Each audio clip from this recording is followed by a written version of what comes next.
Hi, everyone. Welcome to Office Hours. If you are watching on YouTube, you may or may not be able to click on a link down below. We've had some issues with Zoom recently. But you can go to officehours.global and you will see what we're planning for the week. You'll also see what we have, a place to register to see this. You can, of course, see it on YouTube every day, but you can also register and end up in Zoom.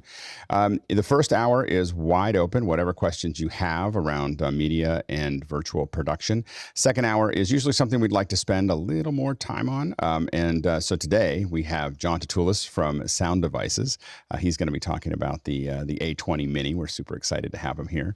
They released it. I just want to point out they released it on Tuesday last week. I was like, could have come up on Tuesday. We want to launch it. So this is as fast as we could get Jon on. And we've got this is our audio panel. So it's going to be a great second hour. Tomorrow we're going to talk about set gear. Some of us are going back to venues, and a lot of us are very specific. I know this will sound like a basic. This is like This American Life, where you look at the title and you go, I don't think that's going to be very good, but it's going to be good. We're going to be talking about what we wear, what we bring, tools, what we use on set. So that'll be coming up. Boxed Up is up on Thursday. We're talking about remote kits. So Boxed Up rents remote kits, and they're going to talk about their process and how they deal with it and how it works and what works there. And then finally, Terry Morgan's back from LumaFusion. She's going to be talking about the new multicam editing on the iPad and LumaFusion. So we're pretty excited about that. And of course, education on Saturday, where we will we don't stream that to YouTube, but we have a great conversation. So definitely check that out. All right, Bill, let's jump into the questions. What do we got? Can't hear you, Bill. Thank you. The first one comes from Jason Basin in Albuquerque, New Mexico. Jason says, Blackmagic has announced an upcoming live stream this Thursday. Any predictions? Yeah, go ahead, Carl. So I'll put the slide up. So predictions are, it's more of what we're wanting, I believe. So this is our broadcast. What time is it? So it's 1 hour after we finish. I believe it's on the 29th. 1 hour after we finish, so I believe that's 10 o'clock. Is that 10 o'clock West Coast? I believe. So it's 2:30 a.m. my time, which is 1 hour after we normally finish office hours, which sounds about right for right time to do this. But yeah, so the number 3, I'm guessing there's going to be 3 flagship items announced. That's my guess on the 3. I'll let other panelists go now. Yeah. Go ahead, Stuart. I will predict 2 things. Firstly, that Grant will be just as tired as everybody else in Melbourne at that time of the day. And secondly, no support for NDI in the future of Blackmagic. You're doing a pretty safe. Those are pretty safe bets. Go ahead, Jason. I'd love to see a bump to my beloved TV Studio 4K Pro. I love the fact that it's for $3,000. It's a panel and it's SDI, and it's just it's a beautiful piece of kit. Go ahead, Bill. I actually think we're going to be the Blackmagic 24K now, Camber. Yeah, exactly. Incrementing by Go 8 for bits. it. Go ahead, Jeffrey. I wouldn't be surprised from that opening image that we might see a Mini that has the ability. Jeffrey, your gate is taking over. You're just going in and out. We barely hear you. Tally lights. Yeah. I wouldn't be surprised to see an 8K camera. I mean, we have an 8K HyperDeck. We have an 8K switcher. It's during the Olympics when they were talking about 8K. It seems like an 8K thing, but an 8K camera would make a lot of sense at this point, given they already did a 12K. They just didn't back up and do they skipped the 8K. They're like, oh yeah, we forgot about that one. We already gave you a switcher and a HyperDeck. Maybe we should give you that camera too. So my guess is that's what I'm hoping to see. I also think the entire switcher line between the Mini and the Constellation need to be upgraded. So, they could literally roll out all of those, or some of them, or get rid of a bunch of them and only have 1 or 2 left, that type of thing. I mean, they have a lot of products in between those two. So I don't know if someone saw that there is an ATEM Mini ad in Time magazine. Like, wow. Holy smokes, are they going wide? That is mainstream. Wow. Yeah. I was just like, oh, they've graduated to a whole different level. Go ahead, Chris. Millennials totally read Time religiously. They get it in the newsstand. every No. day. It's just getting out in front of business folks that are going, oh, what am I? How do I do it? It's really interesting. Go ahead, Chris. I'm just surprised Time still has a magazine. I know it's very quaint, but still, like the idea that you would ever see a switcher advertised in Time magazine, it's kind of a new level of, it's still millions of people. Like it's still, Time may be not in its golden years, but it's still like 4 or 5 times bigger than any other magazine that in our industry. so it's just an interesting puzzle. Do you think it was just would somebody like Grant do that just for an ego boost? No. Okay. He's way too practical. I was amazed excuse me. I think he's just seeing a wider market. Like it's a really wide market. It continues to widen up. I wouldn't be surprised if we see billboards in San Francisco with A10 minis, because at $300, it's the way it's what you should have to interface with your computer. Go ahead, Jeffrey, and then Tommy. Yeah, hopefully the audio is a lot better now. So I'm thinking with the tally light being as the image that we're going to see tally lights for the ATEM Mini USB 5. Go ahead, Tommy. I was amazed to see advertisements for them in National Geographic last week as well. National Geographic? Oh, jeez. Go ahead, Bill. Well, I'm actually going back to magazines a little bit because of my Apple digital subscription. It has a lot of those magazines on there. And if you click into the digital version, they're doing a lot of, they're rethinking their outreach. So I see little links to things on the front page as I scroll through something and I go, oh, that's an interesting story. So I read the digital magazine version of it and get a lot of good information out of that. I try, but for some reason, it's just the iPad and the magazine don't add up for me. So I just haven't been able to. I thought I would, because I used to be a voracious magazine reader, and I just never recovered from the switch to digital. Next question. Moving on, Daniel Goldstein is up next, and he asks, what happened to the change in Zoom links for office hours? It's a bit odd that the same webinar that's been running daily for a year or more, it is more, suddenly isn't available to the admin anymore. 480 episodes. And so I don't know what happened, to be honest with you. I have a theory, because it happens to be that Zoom expired. So Zoom upgraded. I pay for a 150 or 500. Zoom upgraded to 1,000. A bunch of us got that. If you were out for a year or whatever, if you stuck with them for a year, they gave you a 1,000 person webinar. So that was great. They expired the old webinar on the 25th. And so I had noticed it a week ago, and I was like, oh, I'll just come back to it and I'll figure it out. And unfortunately, I figured it out right the day where I had to extend it, is that it won't, on that webinar, it would not allow me to go forward. Like I literally just couldn't, it was all the boxes were grayed out. And of course I noticed it at 5 o'clock in the morning when I probably should have done it a week before, but I've been in production. So anyway, so there was no way to extend the webinar, and there was also no way to extend the meetings. Like everything had shut down on yesterday morning. And so what I did is we went ahead and moved to after hours. The link of after hours is in Discord, and I just sent out a giant email to everyone that will have the link to after hours hidden in the bottom. After hours is now, there's no post-show or pre-show anymore. After hours just starts at the end of this show, and will generally run, most of the time it'll run 22 hours between the two, that people can kind of hang out. And so far it just kind of wanders, 21 hours actually, but it kind of, after hours kind of wanders through things. There's a couple people there. The UK folks, I guess, get together like 11 o'clock at night, Pacific Standard Time, to talk a little bit. Todd Reynolds played amazing music for us at 5:50 in the morning. Like it's I think that after hours is going to be the thing that's like the secret thing. I know I just ruined the secret by telling you at the beginning of the show, but anyway, so it's just a crazy thing. People are just kind of wandering in and out in after hours. And so this just precipitated us making a bunch of changes. So one of them is after hours just got pushed up 2 or 3 weeks before when I planned to put it out. We put out a new webinar link. It's not going to, the reason we weren't trying to change it before was because my plan is to move completely to the streaming experience, by the end of August, which we've talked about. Office Hours 2.0 is all broadcast, and so it's going to have graphics and things, and a lot of bits and pieces. And so it's not going to be worth watching it, in Zoom. The Zoom will just be where the panel shows up. So anyway, so that is the that's what happened. Is it just broke. And I'm talking to folks at Zoom about it. And so far we haven't found a solution. It doesn't matter because we've now put out a registration for something new. so I can't really, there's no going back words, but it did push me into using MailChimp, which I figured out this morning. So begrudgingly, but I've decided that I'm going to hand MailChimp off to Ken because I hate it. So it was like way too much. I'm going to say, Ken will just manage it, and then we'll give Ken a team of volunteers and you guys will manage that because it was way too much clickety click for me. I don't even know if it went out right. So anyway, that's what happened. All right, next question.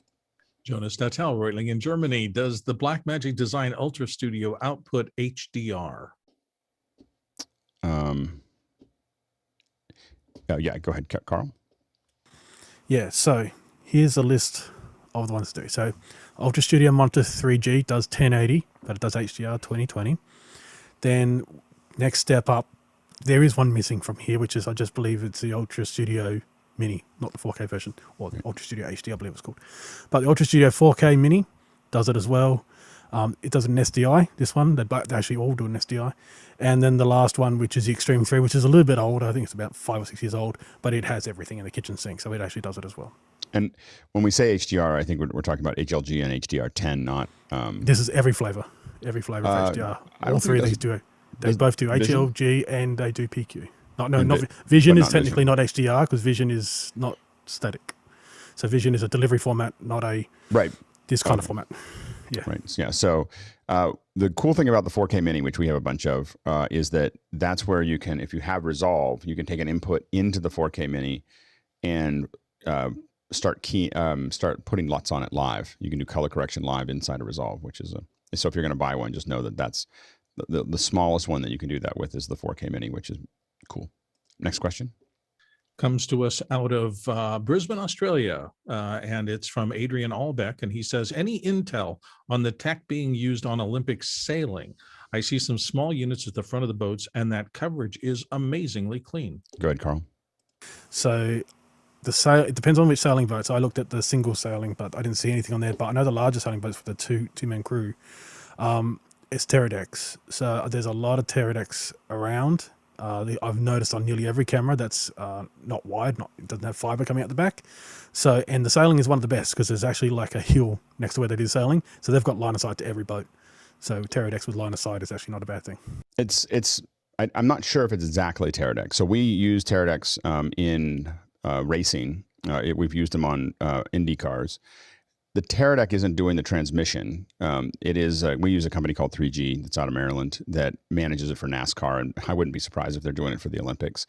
So they have their own licensed frequencies, and then they have their own management system where they build meshes that interact with all of the transmitters. So the pterodeck is important because it's the best way, or the most readily way to take the baseband and turn it into bits. And so once it turns it into bits, but I just want to make sure people know it's not like they're using a cellular VidU to do this. The pterodecks are most likely going back to a transmission system. So they're just simply digitizing this into a stream that is then being used by a larger transmission system inside of a wireless mesh to put that together. And if someone puts it in Discord, we'll get the guys from 3G to come on and talk about it, about connecting this type of system. I don't know. They may be doing it right now, but I know that they do NASCAR, and I know they've done it for us on Indy cars. So we'll see if we can get those guys in, and they'll talk about that transmission system. Next question. Jonas Tatooles is back from Reutling in Germany, and he's wondering, in this era of moving toward HDR, how do you monitor HDR out of an UltraStudio to verify that it's working? Go ahead, Carl. So if you have an HDR monitor or an HDR television, most of those TVs will actually have in the settings, it will tell you if it's HDR is actually coming in or not. So professional monitors will definitely tell you what flavor of HDR and all the stuff. Some of the more basic, like my television, just the television itself, will just tell me it's an HDR and which version of HDR it is. So I can actually just see that on my screen. All right, go ahead, Jason. Yeah, and just kind of as an Easter egg, the Web Presenter HD, of course, will be decoding in real time the metadata, and you can also decipher the bit rate and whether or not it's HDR based on that. Go ahead, Chris. Has anybody made any sort of standardized test signals that Yep. Yeah, make them all the time. I'm like, I was wondering if you're going to ask, like, who? SRI, Sarnoff Research Institute, or I think is it Stanford? Sarnoff, I think, is the thing, but it's at Stanford. They're out of Stanford. SRI makes them. They are.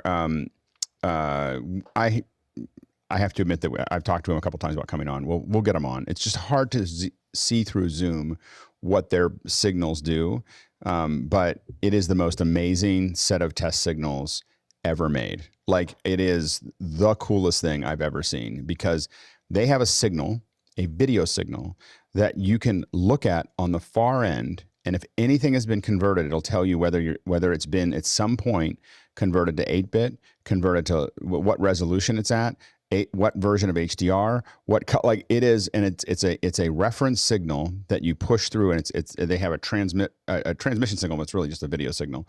But the two things that are the most valuable thing in when I'm doing large productions is that Hitomi matchbox and that SRI, conversion box, because you can just see what happened all the way through the entire pipeline, and you can see it on any monitor, because what happens is it's just an image.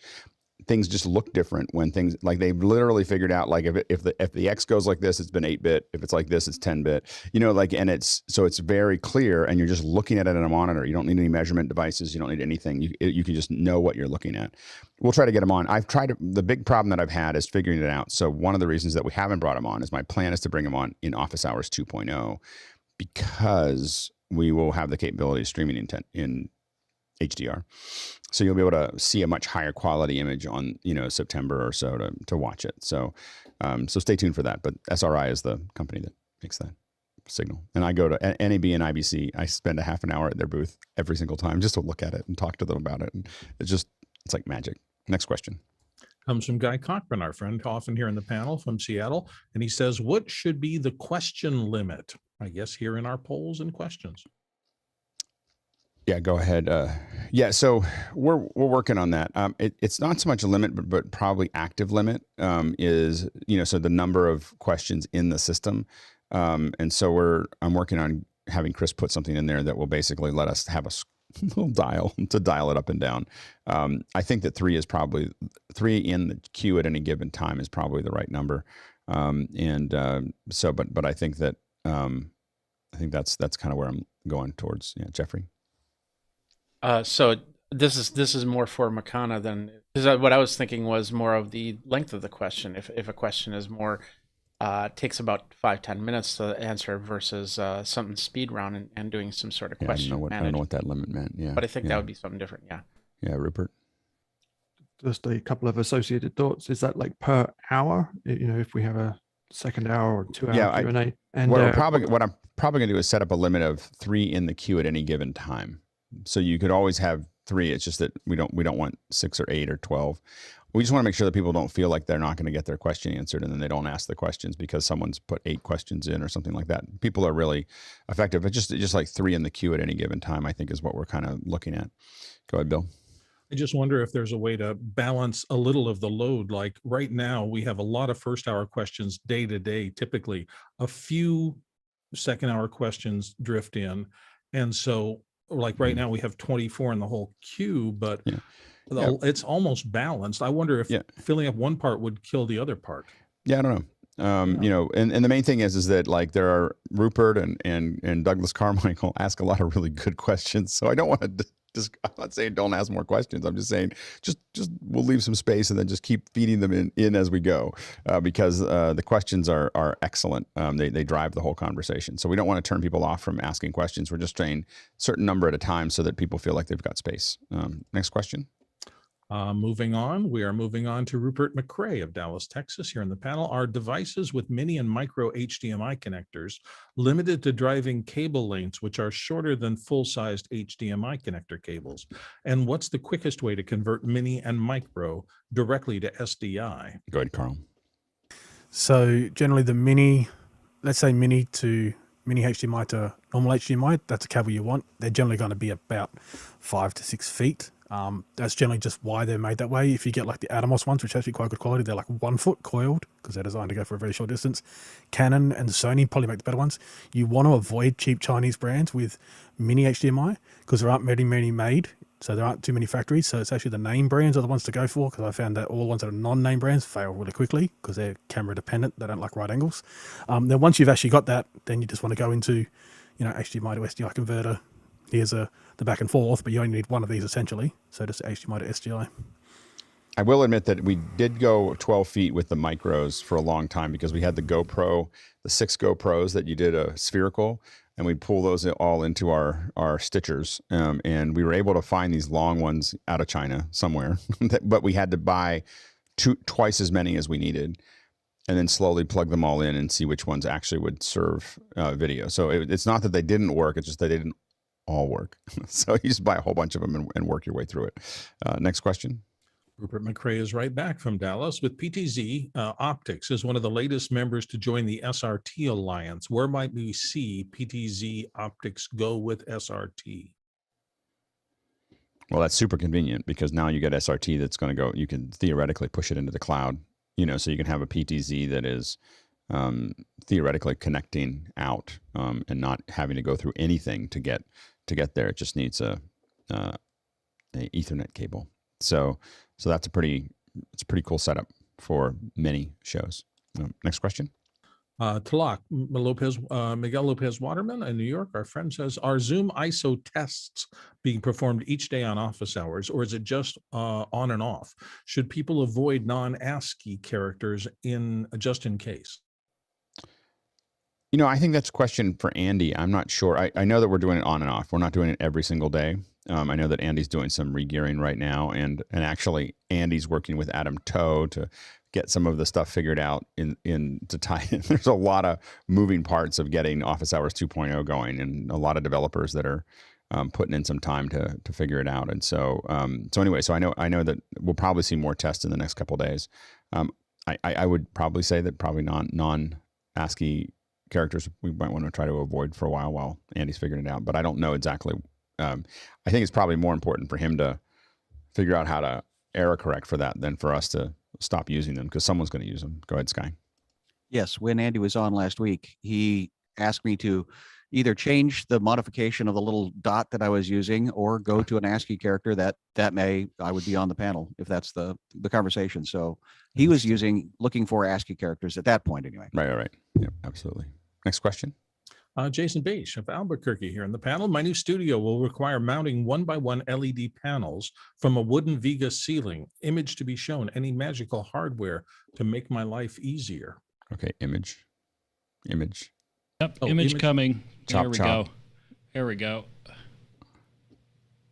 So wooden ceiling. Those are 2x4s, I think, on the top, and then it's just flat wood. Is this permanent? Yeah, it's. Well, I mean, semi-permanent. I don't want as permanent as life is, right? I don't want to destroy anything. We'll put it that way. Yeah. Go ahead, Carl. All right, so Matthews for the win here. This is only one, so there's a whole series of Matthews stuff which is designed for wood. These have, if you notice at the very end of where the clamp is, they have these little U-shaped receivers, so you can actually make little notches in the wood where you can fill them with putty if you ever move out, and these notches can fit in and recess in, so they lock in, and then you can actually put a safety chain to this as well. There's many versions of these. This is the smallest one because you've got 2x4, so this will fit a 2x4. But yeah, these will work perfectly if you make those little notches to make it even safer. That's gorgeous. My first reaction was actually nail gun, but I need to ask, what Do you see design how pretty panels? those ceilings are? Yeah, but what panels themselves? Because a lot of the panels, like the light that I use, they actually have a manufacturer's mounting kit that will actually make it very easy to attach. But following that, yes, the overhead ones that are basically the same as the pin that drops and clamps into roofing tiles would probably suit. All right, go ahead, Bill. And if you don't mind a tiny hole, they have baby pins that have, I think, a 3/16 screw on the end, so you can put the baby pin directly into those. If you take them out, you should be able to fix that really easy with a little bit of wood dough and a little bit of stain and make it look like it was never there. So they're very, very sturdy. Go ahead, Rupert. You could also use those carpentry clamps that compress outwards like that and then put those in between the beams. And I was trying to, while everyone was talking, I was trying to jump to my old studio. I would recommend not touching the ceiling. It's very pretty, and I think that I would try to avoid nail gun. What I did, and I was just trying to find you a picture, which I don't think I'm going to be able to find in time. But what I did in my in one of my spaces that I've been in is that I used all speed rail. I ran speed rail up the corners, just right up each corner. And then I built a grid that sat right under the ceiling, 6 inches below the ceiling, so I could get stuff over top of it. And then and then what you do is against the walls, I put pads, and Hollander makes a design for a pad that you literally just push and then tighten, and so what'll happen is all the weight will be on those corners, and you just push it out, and it will stabilize perfectly. You just push on all four areas, and that way you're not doing anything. And if the pad's nice and big and you put a nice, something nice across the front, it's not going to leave even a mark on the thing. But I probably wouldn't touch that wood if it was me. I probably would, not want to go back to it. So I would just suspend it completely inside. And that's what Leo's used to be, in the old brick house. I was about to say, didn't he do that before he moved? That's exactly. So yeah, Kelly Heron is the one that did it for him and then did it for me as well. And it's just the Hollander, all the connections are expensive. The speed rail's cheap, and then you just have a chop saw and you just cut through everything and put everything to length. But it worked really well. With something that nice, I probably would avoid putting things into it. And so I would totally suspend it separately. So are we talking thousands of dollars? That room is 21 feet long and about 10 feet. That's probably 10 feet wide. $1,500 to $2,000 in connectors and $400 in rails. It's probably $2,500 to do that. Yeah. Next question. Moving on, we go to Douglas Carmichael, and Douglas says, could you see Starlink being used for broadcast contribution feeds along with LiveU or a similar unit? Go ahead, Carl. Yeah, definitely. So upload speeds at the moment around 60 to 70. Download speeds are around 300. Jitter is less than a millisecond, and ping is less than probably 30. So it's as good as my connection right now. I guess if I measure my connection, it'd be exactly the same. My upload speed maybe a little bit faster. I'll probably be close to about 100 on my particular connection. But yes, definitely for those people that are coming in over Wi-Fi right now to CNN. So it's definitely going to be better than that, hopefully. Yeah, go ahead, Stuart. The answer is actually yes and no. Yes, the speeds are there. The latency will be fine because it's a laser connection between the satellites, so it's no slower than optical fiber. Problem is, you're locked into a physical location with your contract for your Starlink base station. You can't just say, do what I did with my gear, pick it up and go to Darwin for the weekend. You've got a set area that you can use, and your gear is registered to be in that area. If they change the contract and allow us to move around, that would make it a world changer for low budget production. Go ahead, Rupert.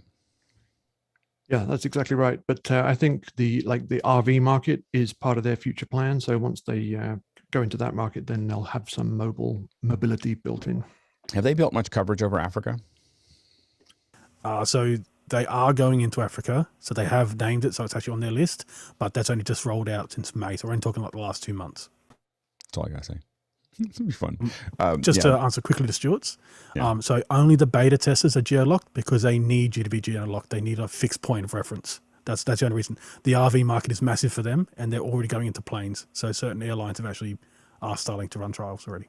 And that's a big deal. We were asked to do a transmission from a plane 150 miles off the coast of Oregon. No way to do it because all the stuff was going down, not up. And so that's going to be a really interesting. Tracking becomes a more complicated problem on planes because you have to have a tracking unit, and then you have to go through FAA approval, which is, a long time. So Rupert. There is also some geolocation involved in the licensing. They can't beam down into an area where they don't have a license to operate. Right. And it's also dependent on having local ground stations relatively close to your users because it beams up and then basically straight back down. Yeah. Next question. Comes from Rupert McRae, who was just speaking in Dallas. The latest Zoom release notes list added support for system-paired Bluetooth devices as microphones or speakers for the Facebook portal. Could this make the portal device more useful? Oh, yeah. Yeah, that's super useful for us. I mean, I didn't even know the Facebook portal would do that. So I guess that maybe it was just Zoom that didn't do it. But that's all I've used the Facebook portal for is Zoom. So go ahead, Rupert. As far as I know, it did maybe for speakers until now. I may be wrong, but I think certainly the microphone is definitely new over Bluetooth. Yeah. That's super useful. Next question. Wilson Martinez of Charlotte, North Carolina says, what are your thoughts on MKBHD, the YouTuber, new studio tour and YouTube channel? I haven't seen it yet. Did it just come out? Has anyone... I mean, everybody other than us has seen it. He's got like 15 million views, so followers. So I'm sure that it's amazing. Does anyone have any? So no one's seen it. So ask us in a week. I'll definitely go check it out. I just haven't had the opportunity to see it yet, but I'm sure that whatever he's doing is amazing. Next question. Frederick Eckert in Bad Herrenberg, Germany. Sorry if I messed that up. Does Blackmagic Design have the background to roll out their own video over IP protocol solution like they rolled out with their own RAW format, BRAW? Go ahead, Stuart. Okay, the whole thing about the RAW is red. Red being a pain with copyright or with patents and the like. BRAW was a simple solution to that, come out with their own. BMD does not need to do the same sort of thing with an IP protocol. They will go with a standards compliant one, probably the SMPTE one. Yeah, yeah. Go ahead, Jason. I would add that they already have. You can use an A20-Mini to stream to. God, I even have the box, and I don't remember what it's called, but it'll to the bridge. Yeah, thank you, to the streaming bridge. Mm-hmm. Now go ahead, Carl. So what I'll do is I'll quickly show you here. Just give me a second. Let it save. They already have it. They're already doing it. It's called Tico. I have no doubt they're going to announce the second version of Tico, which is JPEG XS, which falls in 2110. It's a compressed version of 2110. And they're already in it. They're already in the Tico consortium that does JPEG XS, which is now 2110-22. I would be super surprised if they step it out, because one of the things that Blackmagic has worked for a decade to do is become seen as just another large supplier. You know, when they started, everyone was like, well, it's a little weird. You know, like every time I brought Blackmagic stuff when it started, it was like, that was a weird thing to bring, and that's an odd thing, and they're non-standard, and they had SDI-B instead of SDI-1, and there was all these things that they did that were not standards compliant that the big companies would always kind of hold over them. So the chances of them doing anything other than 2110, I feel, is very low. I could be surprised, but very low that they're going to take any chances with anything other than 2110, because they want to be, I think that they want to be part of that. I mean, right now, they potentially are the future of most video production. Just when you start seeing going up with 8K and going out with A20-Minis, it's a pretty scary setup if you were in the video industry. Next question. Sigmund Judge in London, first-time questioner, as far as I know. Long-time listener, first time asking a question. Well, there you go. What law would you recommend, lavalier microphone, would you recommend for someone with an aortic valve replacement with an audible tick? Go ahead, Craig. Depending on the use case, I'd actually go with a headset boom rather than a lav in the first place, and that would solve a bunch of the possible problems. I don't have a quick solution for that. Go ahead, Jason. I agree with Craig, but if you have your heart set on a lavalier, I would place it high, and then I would just use a meter, figure out the frequency, and just get a microscopic notch filter to get that frequency out. I do it in real time, and I just fix it that way. Go ahead, Stuart.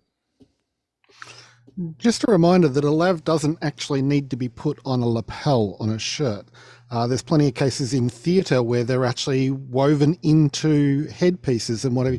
So if the person's got enough hair, tuck it in over the ear or tuck it into a I think wig. it's someone using it regularly, so it'd be probably hard. So it's, yeah, go ahead. Bill and then Jason real quick. One of the ones that I've had great luck with, particularly when I wanted to intercut with high-end like Shep's mics in theater and things like that, was the Sony ECM 77 series. You can get 77Bs or a little black unit. They're very, very small, but they have kind of a cutting quality that makes them articulate, and you can really kind of hear precision speech. So I might start there. There are plenty of other excellent lavs out there from a lot of manufacturers, so it's not the only solution, but that's one I'd look at. Yeah, Jason, real quick. One of my favorite lavalier solutions comes from Penn Jillette, who put it into his glasses and just had, straight away, just beautiful integration. So yeah, they can be pretty much anywhere. We've used DPAs and, well, actually sound devices, the small sound devices in glasses for some of our hosts, and it's worked perfectly.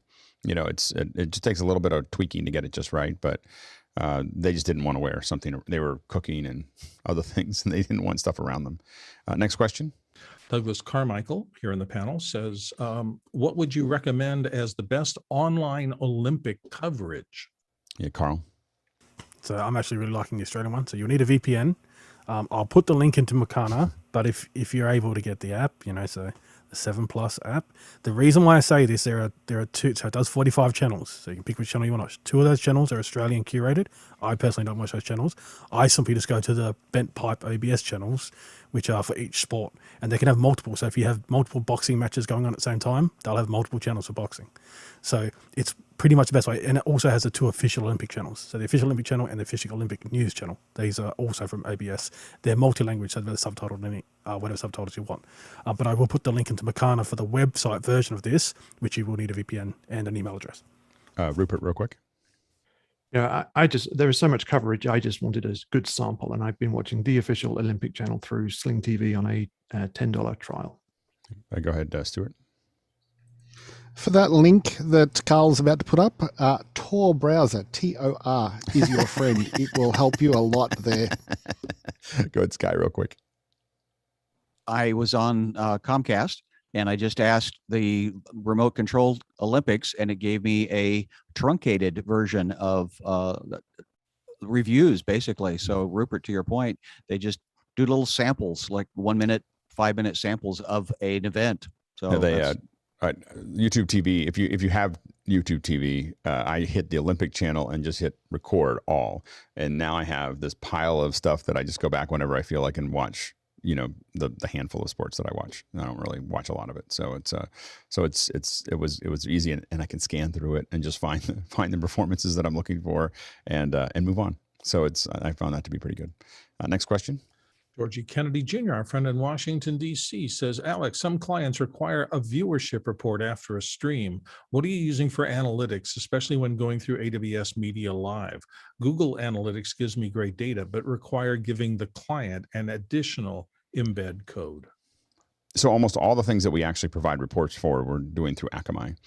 The reporting tools within AWS are limited. So they it's not a real. You have to have some version of external tracking tools to get it to work inside of Amazon. Akamai, for an extra fee, will a sizable extra fee, will provide those analytics for you, but you have to use the Akamai player, so you can't just send it off to another player. All I can tell you is data point.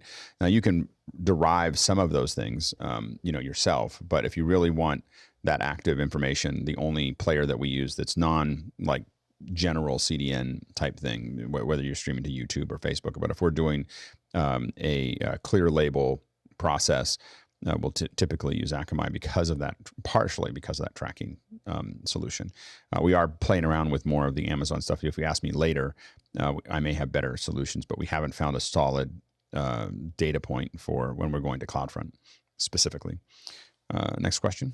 Sigmund Judge in London is up next. Is there a way of bringing custom LUTs into multiple HDMI devices, inputted into an A20 Mini? He's trying to get the most out of his A6400 and other cheaper cameras. Many thanks, he says. Go ahead, Carl. So not the A20 Mini, so there's no color correction available in there. Even the A20 Extreme doesn't do it. There is a product from Blackmagic that's around the same price that does do it, and that's a Video Assist 12G.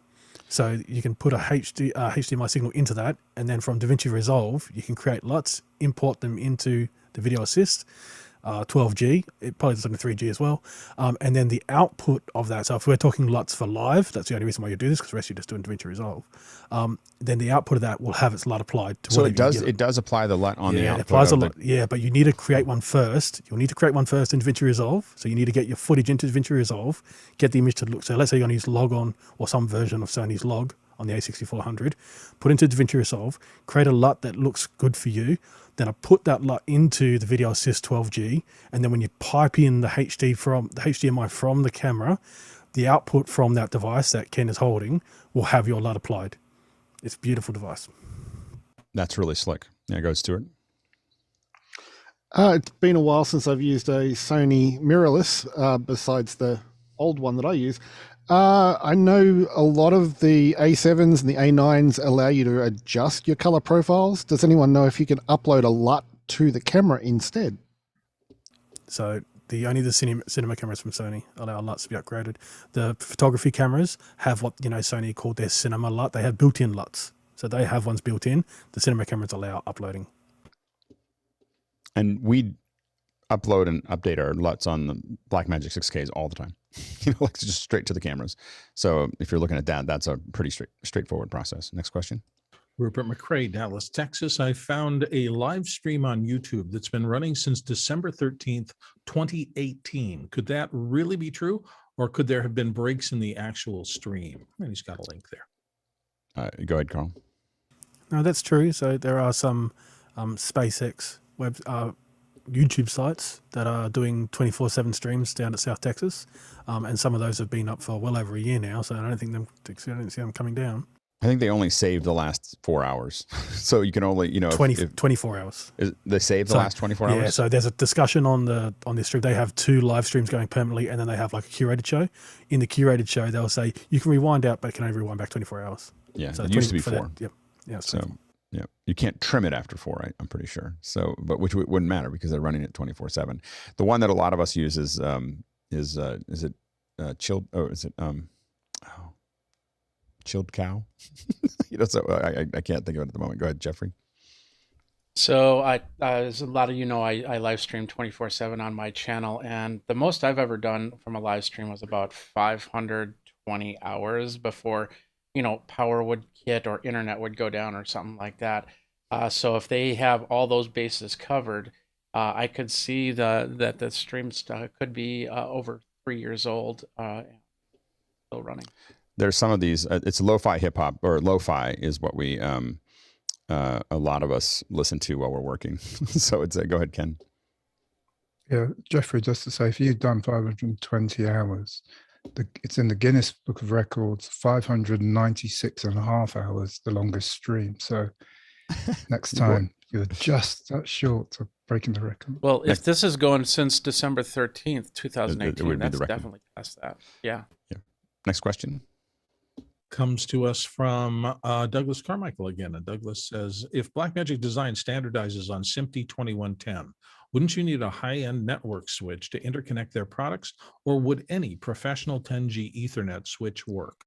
Go ahead, Carl, and then Rupert, and then we'll move on. This is where the TICO or the JPEG XS comes in, because it can be between 4 and 12 times compressed. And I think that's where Blackmagic will go first, because it's visually lossless. So it's visually lossless, but it's not, there are some applications like chroma key where you may want actual lossless. And that's where the full 2110 or uncompressed 2110 comes into play. That's more for infrastructure between big sites using massive fiber, or within a single site, so a big production site. But for what we do here, I think JPEG XS will be the future 5 years from now. Yeah, we see a lot of people talking about JPEG XS right now. Go ahead, Rupert. Yeah, so for any of this stuff at scale, you're absolutely going to need high-end managed equipment. Yeah, but yeah, you should assume that. I mean, that definitely is coming with it. Next question. Craig Hidoki in Toronto, Canada says, as an HDMI camera input, would the panel prefer a portal TV or a Huddlecam? I would probably use a portal because it'll pan with me. Go ahead, Carl. Exactly what Alex just said. Yeah, so because it pans and scans, it has a few. Now that the audio features are being solved, that's the one thing. If that's the case, then yeah, it makes more sense. Yeah. Next question. Douglas Carmichael's back. With Alex mentioning Office Hours 2.0 will be focused on the stream experience, I'm concerned about being able to listen to Office Hours on a mobile device. Zoom works so well with Apple CarPlay, for example. Will mobile listeners be taken into account? Yeah, we assume that in the next year, 90% of our, so that's why we push probably harder on mics. There's a mic check every day, but there's not a camera check every day. It's because the stream experience, I mean that ancillary, you'll see a lot more that's happening, but you'll still hear a conversation that is, we think, radio quality or better.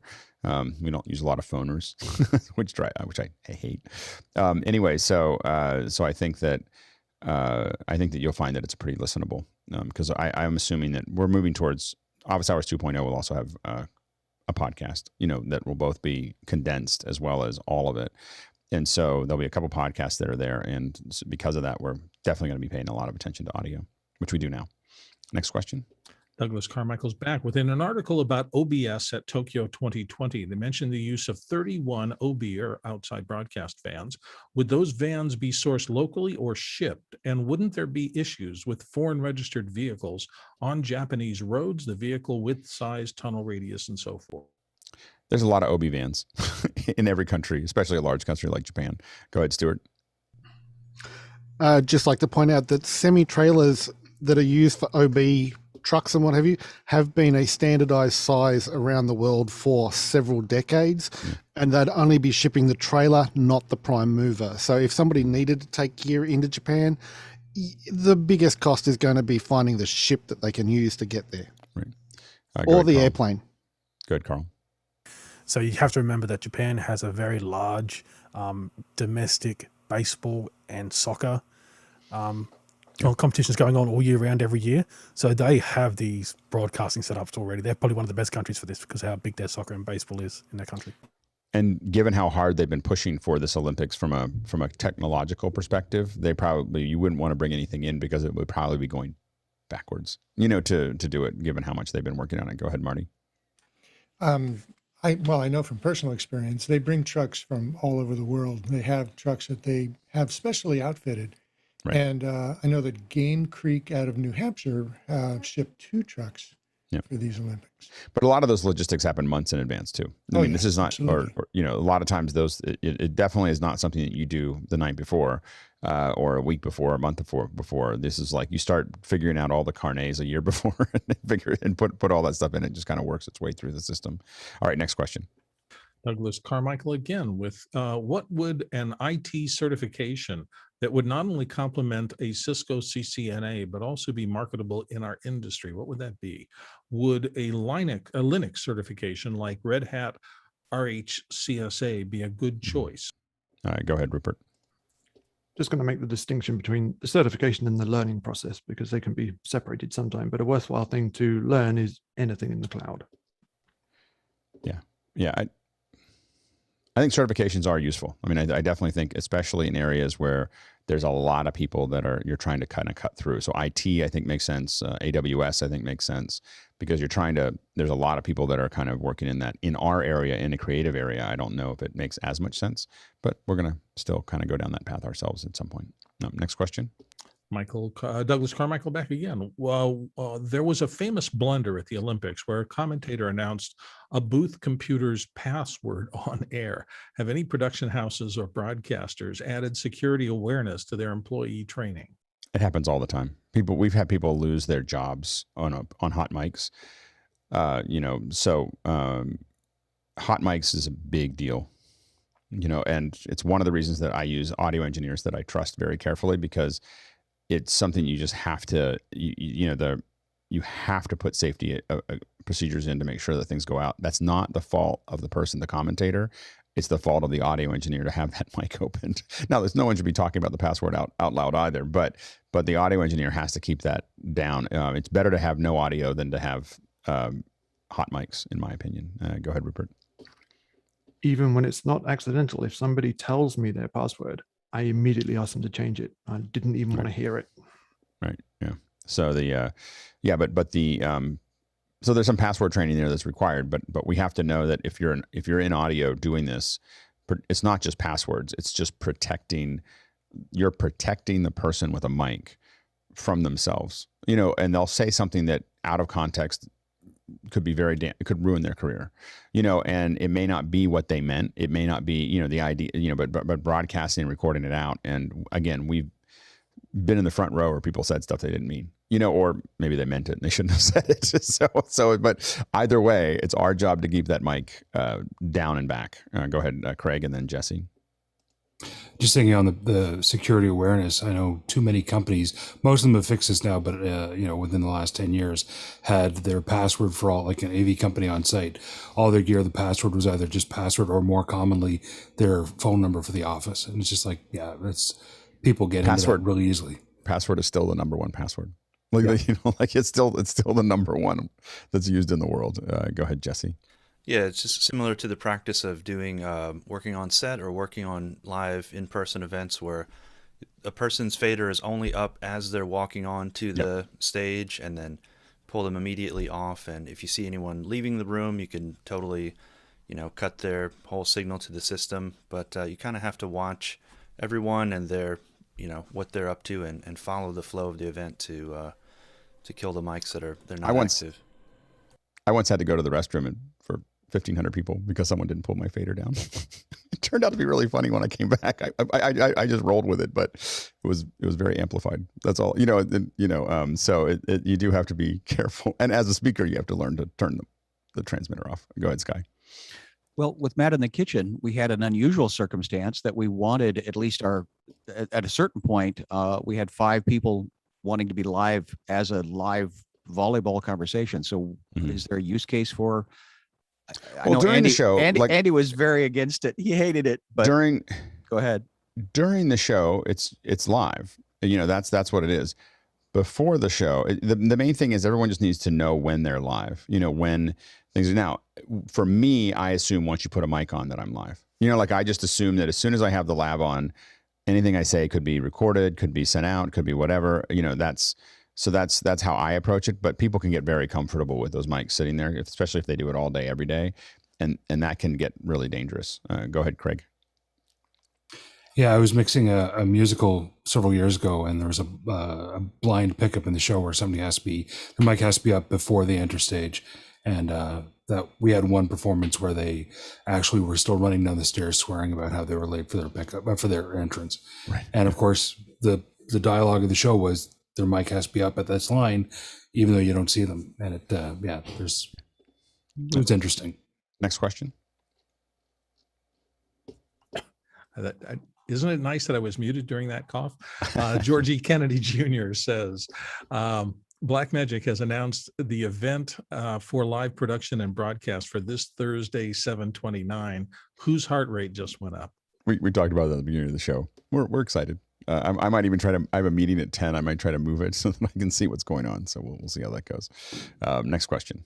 Douglas Carmichael's up next again. I remember a video that had audio of a rocket launch that had one pair of mics closer to the pad, one farther away. How would you align those feeds, and how would you keep the closer mics from being damaged by the heat without affecting the sound? Yeah, great show. Sacrificial mics. Yeah. So actually, I know a little bit about this as a person I know deals with this on a daily basis.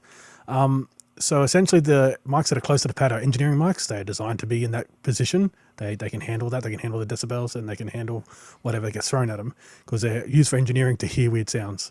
So just like engineering cameras, and those engineering mics is what you normally would hear on a stream that gets piped in, and that's usually whatever company owns that pad. Those mics. They've chosen 1 or 2 mics on the pad just for that particular stream. Mics that are further away will generally be at the press site, or maybe mics that are at a remote camera that may be on a pole a mile away, still within the prohibited zone, and they may be linked up after the fact in post. But generally, it's always going to be the mic closest to the pad that they'll go out on the stream. Everything else can be done in post, of course. Go ahead, Stuart. If we're talking about some of the rocket launches that have happened out of Boca Chica that have been covered by, let's see, South Padre Island, Lab Padre, NASA Space Flight, or Everyday Astronaut, and we really should be getting Tim Dodds in as a guest because he's amazing at keeping people watching.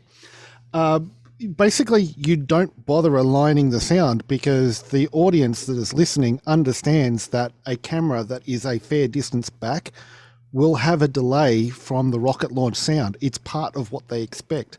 A great example of that for binaural audio is Smarter Everyday's channel. They do a section where they're recording things at the location to tell you what it actually feels like.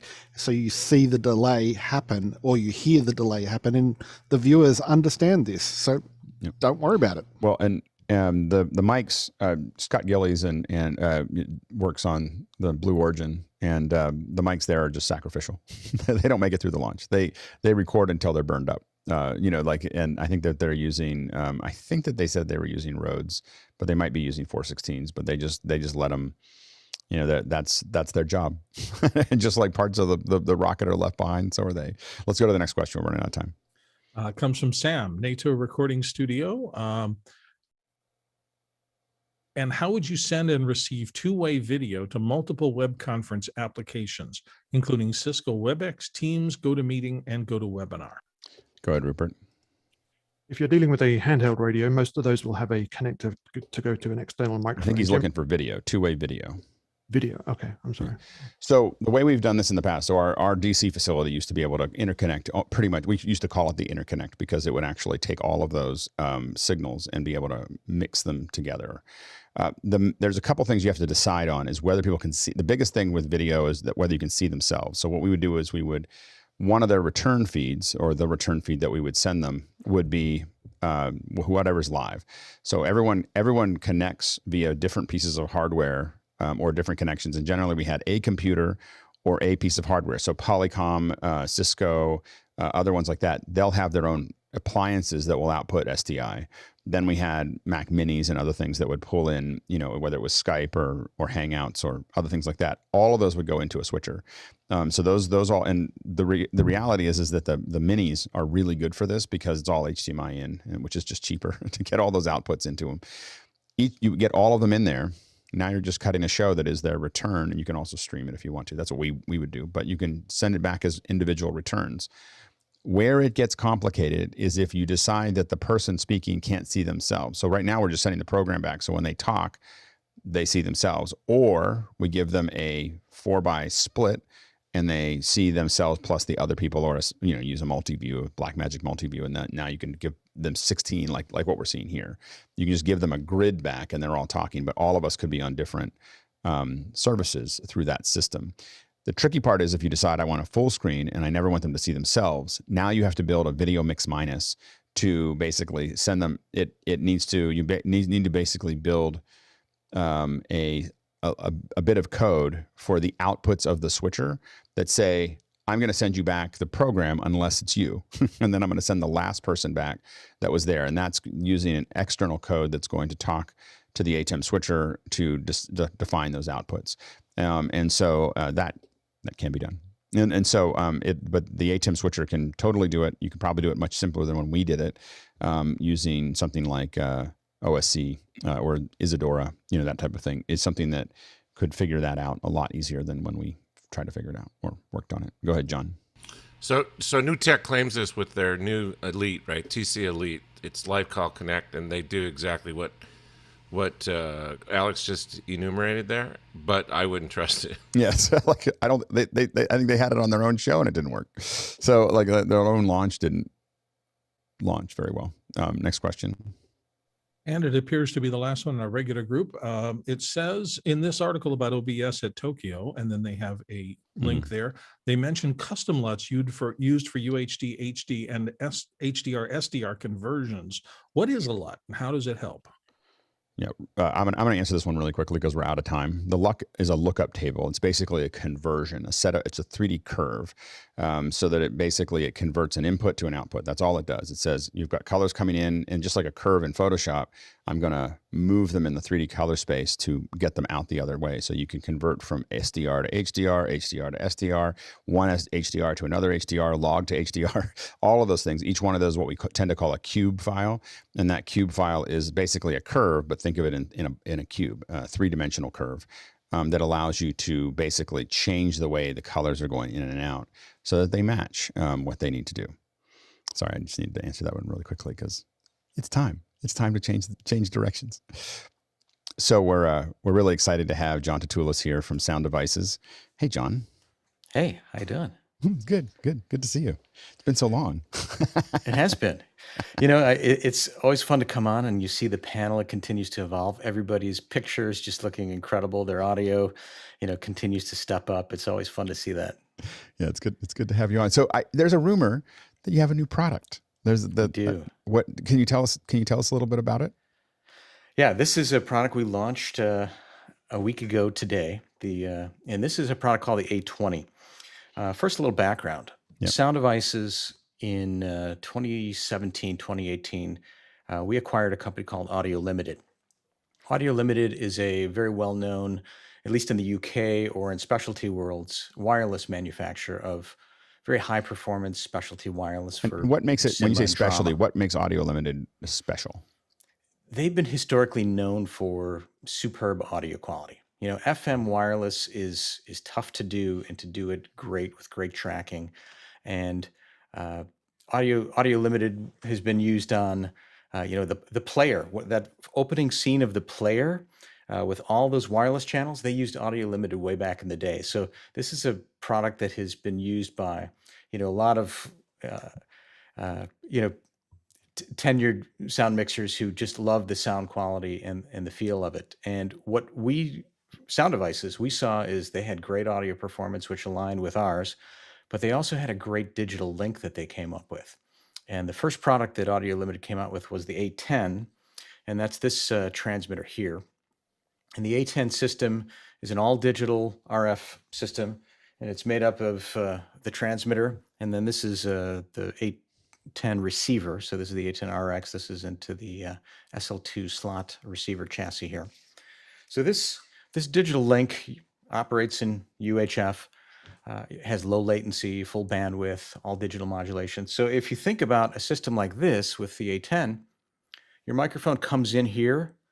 This is the last A to D converter that the audio signal sees in the entire signal chain until you're sitting in a theater or watching your audio and getting converted by your earbuds.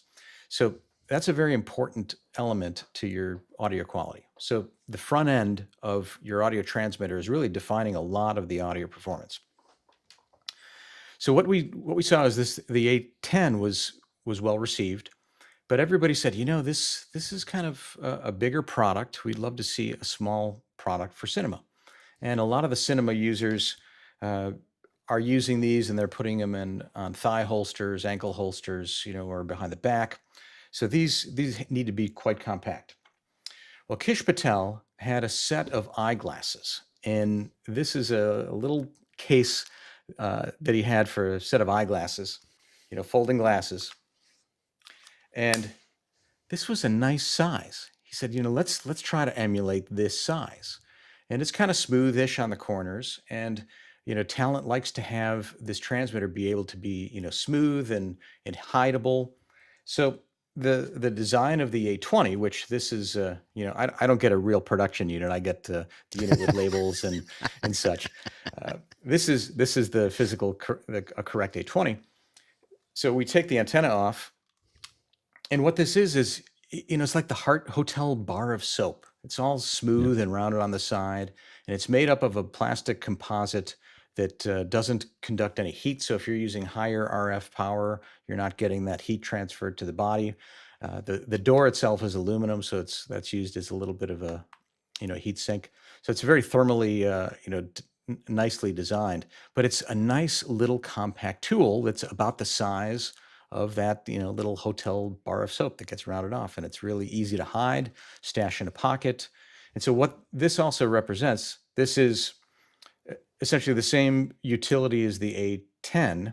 The only difference that we have from an electrical standpoint, actually there's numerous differences, but first the A10 will accept lavalier microphones or also full balanced microphone inputs and provide 48 volt phantom power. So the use case for the A20 is different. So this is going to be worn on body. This is going to be placed as, you know, typical lav. So this is a 2-wire lav, 2 or 3-wire lav actually, with a LEMO, and then with the SMA connector for the antenna. So the A20 is a digital wireless transmitter, but you can also think of the A20 as essentially a remote box, a little remote RF stage box, because this is essentially what it is. Your audio is coming into it over the LEMO, over a lav, and then this is connecting back to your receiver, and your audio shows up. And is it okay if I do a screen share? Yeah, absolutely. So Sky, you just have to make him co-host. Copy. So give me just a moment. I'm going to attach a lav. So what I have, and you notice there's no controls on here, and that's intended. So this is fully controlled by the production mixer. And Alex had mentioned in the question side of it, you know, or had commented, walking away from set and having a microphone out. A lot of actors, a lot of talent understand that they are going to remove the connector of their microphone in order for that to just simply go away, and then they'll reconnect or have the third reconnect. But all the control of the A20 is done through the A20 app. So let's do that. There's an iOS and Android app for phones, for all mobile devices, phones and tablets. And how do they connect through to the belt pack? So the way they connect is you will do a pairing function. And after you do the pairing function, you have control of it, and it's over Bluetooth. So it's Bluetooth from the iOS device or Android device back to the A20. And that is, in this list here, if you had multiple transmitters, you'd have a list of transmitters, and you can pair all your transmitters and have visibility of them. So one iOS device, the app you could attach 10 transmitters to it, sure, or just one at a time, or does it get to all of them? You'll see all of them. In the left side here, you'll have a and you summary just pair with of all one at a time. You can pair with multiple units, and you can see them all visual. Right now, I just have one transmitter paired with this particular app here. And then I can go in and I can turn on the transmitter. So I've just activated RF on the transmitter. You can see that there's several different LEDs on board, and now you're showing green that we have transmission on. And I can mute the microphone, and every time I send something from the iOS, it's going to send this over Bluetooth LE. So this is a Bluetooth low energy. It's a very efficient protocol. The benefit of it is that it's very low power, but we're not really talking about much data here. We're just talking about low speed control from the iOS device to the transmitter to tell the transmitter what to do. Now the transmitter is outputting full bandwidth, high performance audio over its RF link, but the control side of it is coming in over Bluetooth from the A20 remote app. I've worked with a lot of transmitters where there's lots of fiddly, like you got to push this two things here, then you got to do this thing, and then you got to scroll up, and then you got to scroll down, and then you have to figure out what it is. And having a phone app is useful. There's a couple things that we've also implemented here, and many of you are familiar with our 32-bit float architecture that we put into the mix pre and uses our patented multi-stage A to D converters. We've included that in here. So some transmitters require you to set your input gain. Now, and in fact, on an A10, you need to set the input gain. On an A20, there is no input gain setting. The microphone is connected to the audio input, and that goes into a multi-stage A to D converter setup. And that file is either recorded locally here as a 32-bit float file, because you can set this device to either be a recorder or as a transmitter. So you can record this file right on board here in its internal storage as a 32-bit float file, or you can transmit that as floating point RF. And that shows up in the receiver, and at the receiver or your mixer, you can scale your gain at that point and adjust its level up and down.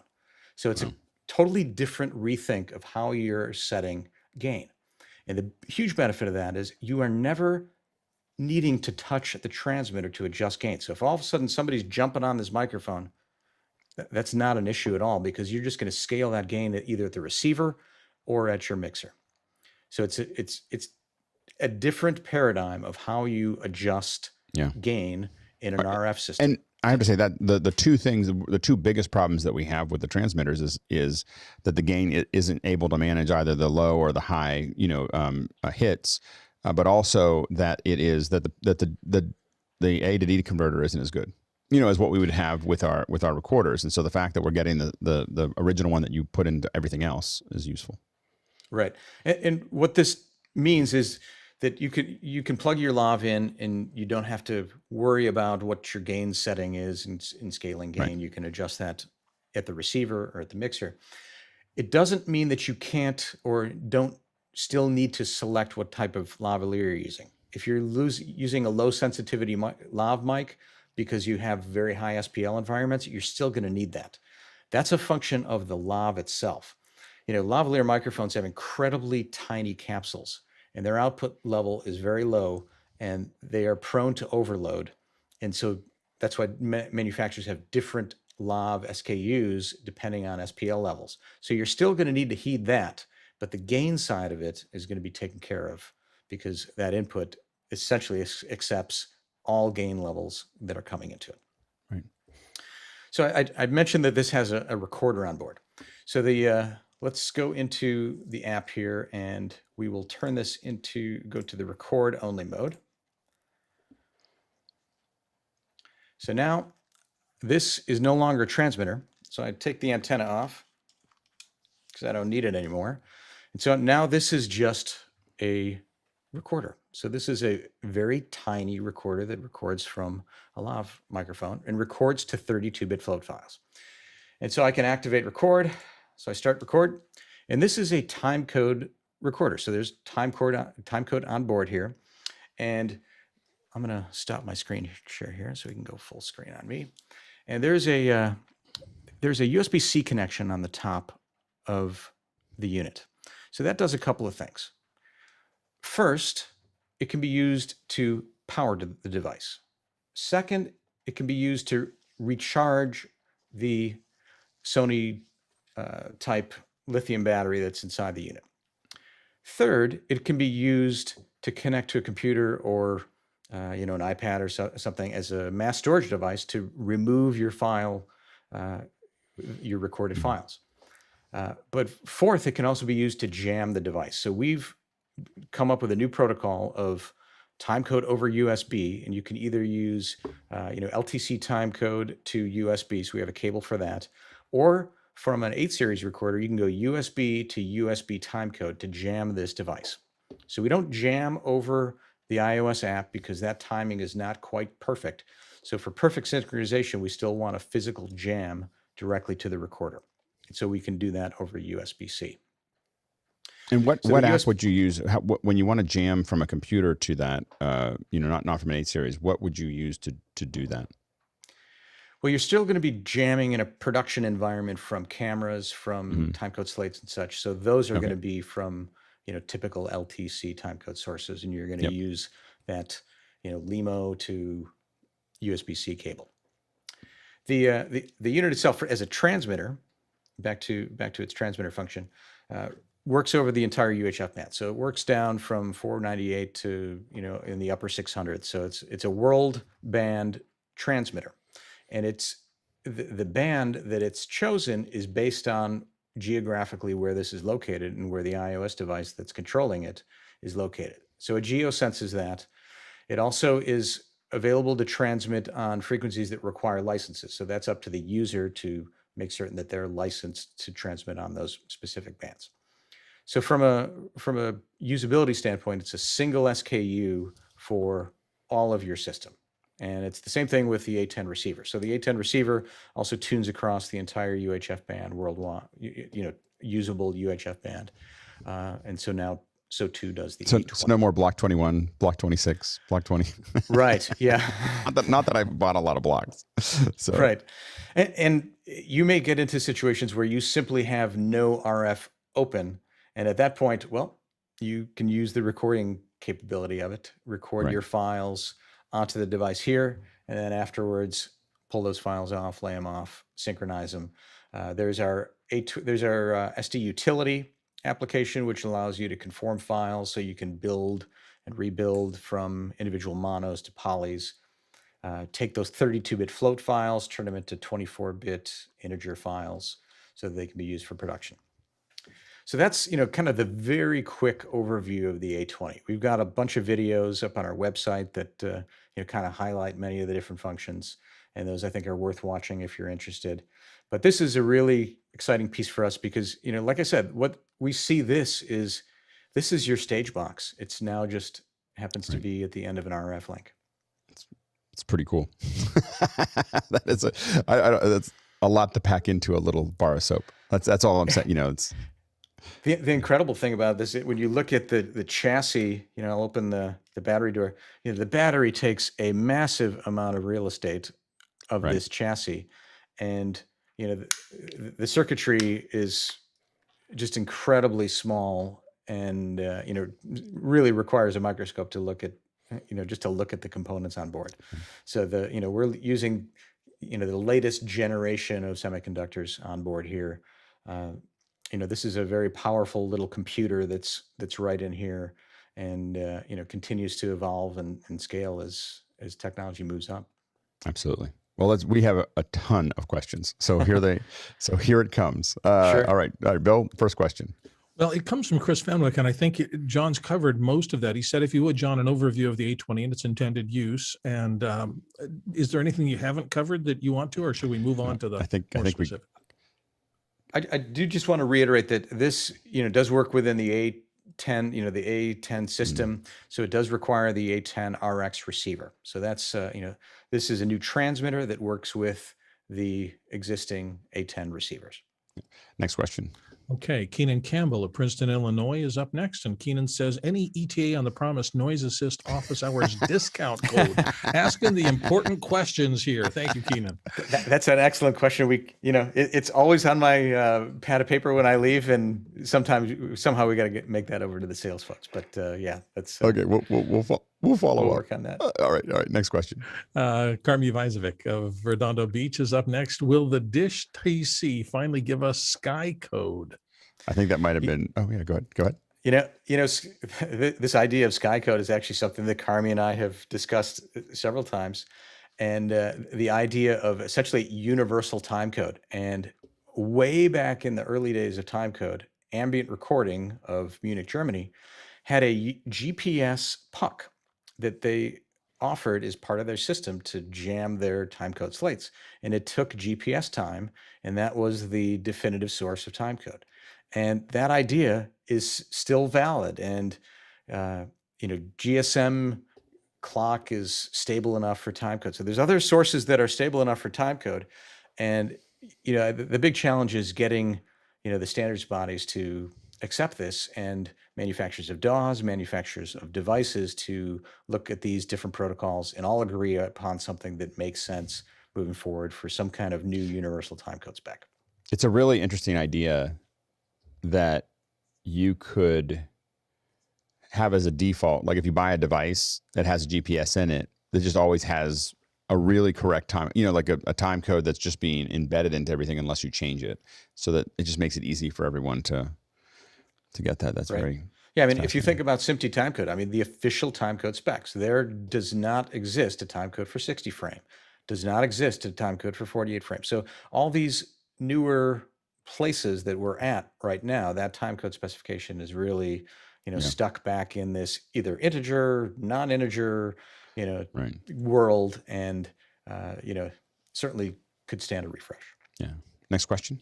Daniel Goldstein out of Washington, D.C. asks, in the panel's opinion, does Sound Devices have any competitors? By which I mean other companies doing comparable things at similar price points.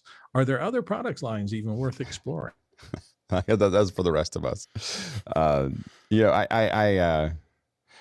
There's always competitors. There's always other people doing stuff. There's other people building wireless. There's other people, and there's especially things that make more sense for specific things. If I'm doing a big show, a lot of times I'm using an X32 or a Q01. For I think the amount of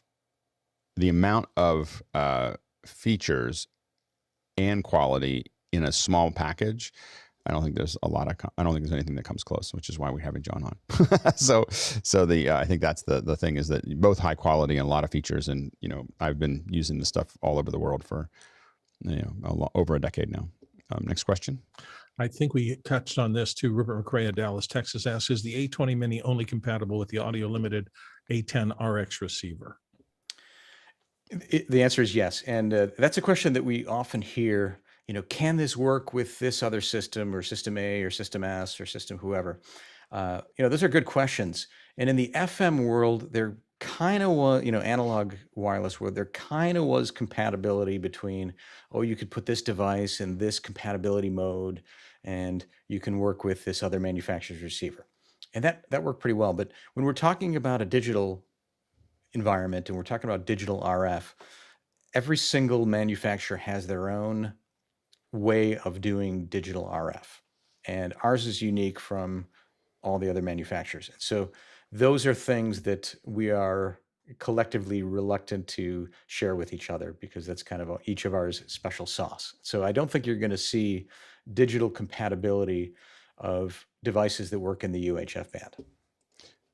Next question. Often panelist, our friend Greg Kurta in Stavanger, Norway says, can the A20 record and transmit simultaneously? In Norway. In Norway, certainly it can, yes. If you are in a non-US geography, yes.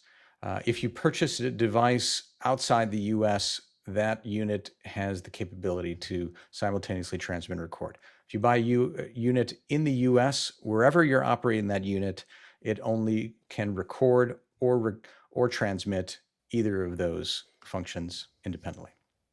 And that's a patent issue, right? Is that the? It's a choice we made to recognize some other intellectual property that's out there. Yeah. Next question. Rupert McRae of Dallas, Texas says, are alternative antennas available for the A20, or is this not advisable? No, actually, antenna is certainly advisable. This comes with an SMA removable antenna, and there's some body packs that have built-in antennas, but this is a fairly wideband transmitting device. So antenna efficiency is important. So that means the length of the antenna is important. So this, as a quarter wave, is cut to a specific frequency length. And actually in my app, if I have a select frequency and I go to information, you can't see it right now because I'm not sharing, but it shows that I need a 140 millimeter antenna length. And that will, again, be dependent on the specific transmitting frequency that I'm using. There's a range that an antenna is efficient over, but if you start to get too far out of the range, then you start to lose efficiency of antenna. So yes, you can use different antennas. Let's do it real quick. Yeah, is there any advantage to using a circular polarized antenna rather than the standard antenna? Oftentimes you'll see circular polarized antennas on the receive side. What that benefit is, the antenna orientation, where it's placed on the body kind of goes away because, antennas like to be, polarized together. They like to be the same orientation. And if the transmitting antenna is in a different orientation than the receive antenna, you're going to reduce the sensitivity at the receive side quite a bit. So circular polarizing antenna is a special antenna that can essentially be orientation agnostic. And so regardless of the orientation of the transmitter, you still have good RF reception. So you could certainly use that on the transmit side. It'd be a little awkward, but it's typically more done on the receive side. Next question. Okay, Chris Fenwick is back in and he's having some fun with us. Not specifically about the A20, but just curious, how many souls had to be given to the Lords of Darkness in order to be able to invent noise assist? It really is magical. Chris, there's only one soul, and that was Steve Popovich. Well, and Matt Anderson, who spent massive amounts of time developing noise assist.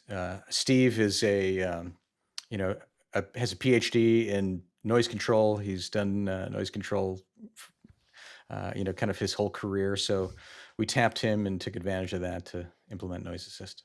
That's great. Next question. Stuart Fairweather here in the panel from Melbourne, Australia. How many of Sound Devices field recorders will be getting an add-on receiver module that will be built into the recorder? Will there be multi-channel receivers, he wonders? We're always seeing things getting smaller and having tighter integration. Like I mentioned here, I presented here, our latest integration is this SL2. It's very appropriate because it works with multiple manufacturers' slot receivers. We came up with the super slot specification, and we shared that with the industry, and we've got other manufacturers that use it and take advantage of it. So, this is one way to have that modular receiver onto your recorder. Next question.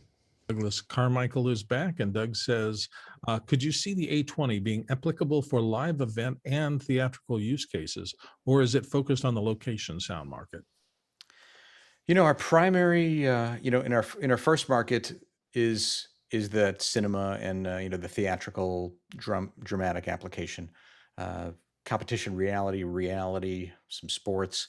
The other markets, live, event, and theater, are certainly on our radar. As time goes on, we're fairly new as sound devices to the wireless world. Audio Limited's been in it since the 60s, but sound devices, we're fairly new to it. So we're continuing to evolve and grow the places that we see our products are applicable. But the A20, I think there will be folks that will be really compelled to go down this path and make it work well for them.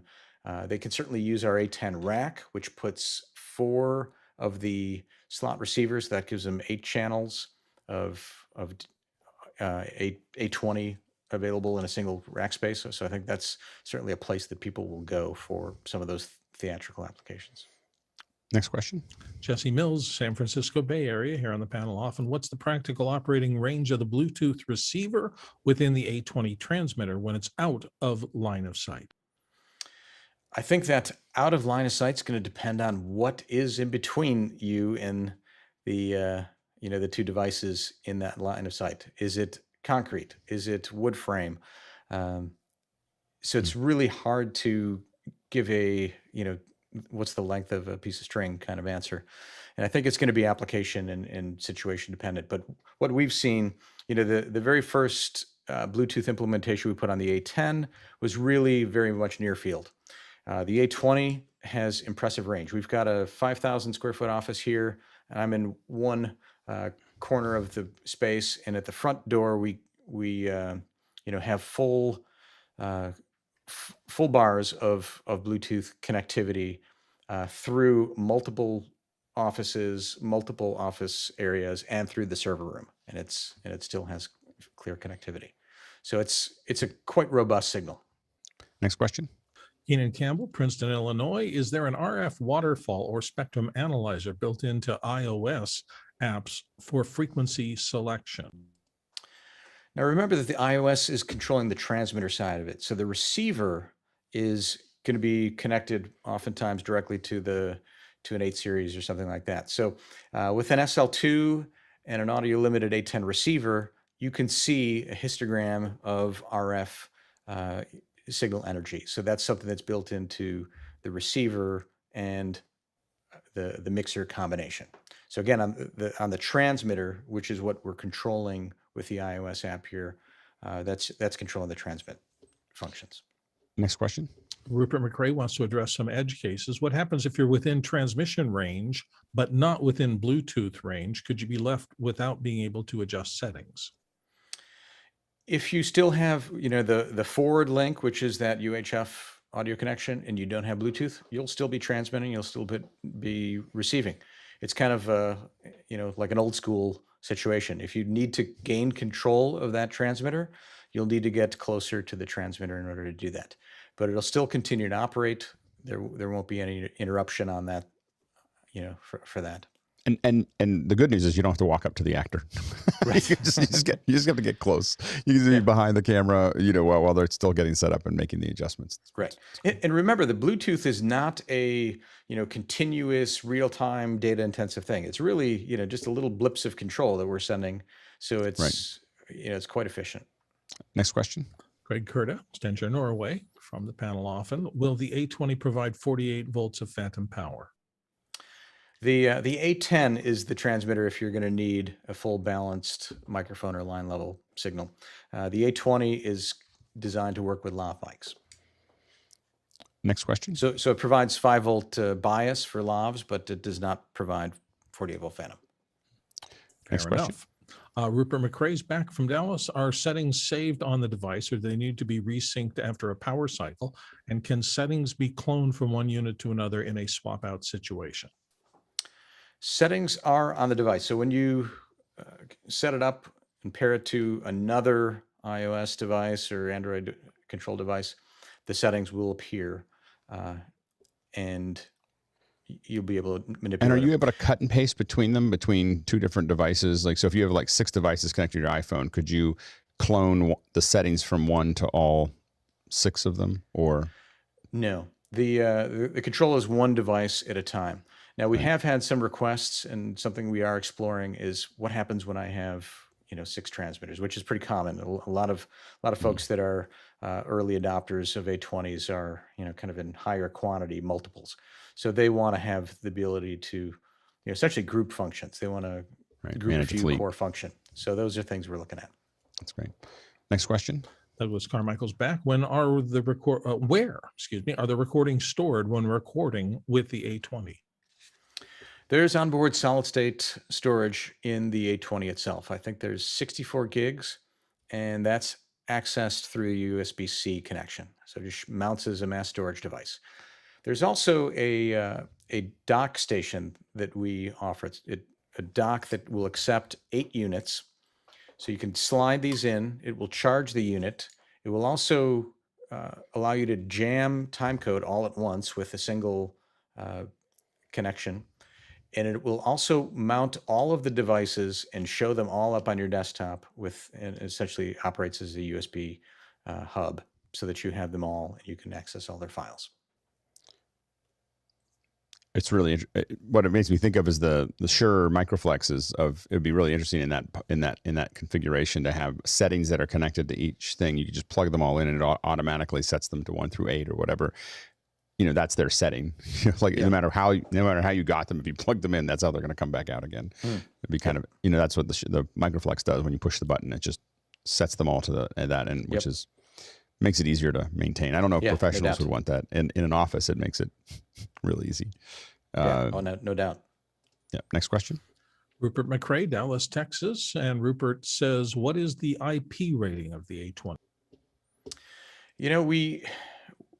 We presently don't have a formal IP rating. We're calling it water resistant presently. We may change the specification to show an IP rating. The connectors themselves are waterproof. The door itself is fully gasketed, so the battery door, and it was fully designed with use in high moisture, high humidity, close to sweaty human beings and other animals. So we designed it specifically for that kind of application. Next question. Stuart Fairweather, Melbourne. Being able to adjust mic sensitivity from a control booth would be fantastic for live production. Adjusting a trackside commentary mic and so forth. Will there be a handheld mic version of the A20? We've had requests for handheld, plug-on, different form factors. When we first came out with the A10, the number one requested form factor was a mini version, and so this is what we've got at the moment. So, those other form factors are certainly interesting and certainly things for us to consider. Next question. Carmi Weisberg, and he says, how is the ATEM rack connected to the world? Yeah, like this SL2, which has these slots receivers, the A10 rack is a single rack space unit that has 4 slots. That can connect on the back of that. All of the connectivity, the audio will present as either analog or digital on XLRs or Dante. So that can be attached to a Dante network and work with direct connection to 888s and Scorpios and other Dante environments. Next question. Rupert McRae back from Dallas. Can the A20 be hijacked by someone else with the iOS app? What's the pairing security process? When you are in the pairing mode, the device is vulnerable to be attached to an iOS device if somebody gets there before you. Once you are out of the pairing mode, no other iOS or Android device have visibility of the device at all. So it's simply not visible in the app. So there's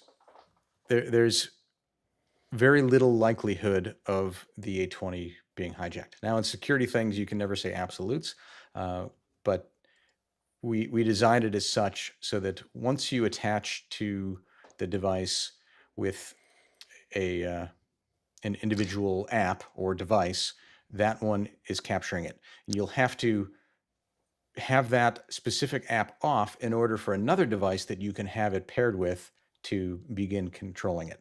So you can have multiple devices all paired with one transmitter, but only one of them can communicate with it at a time.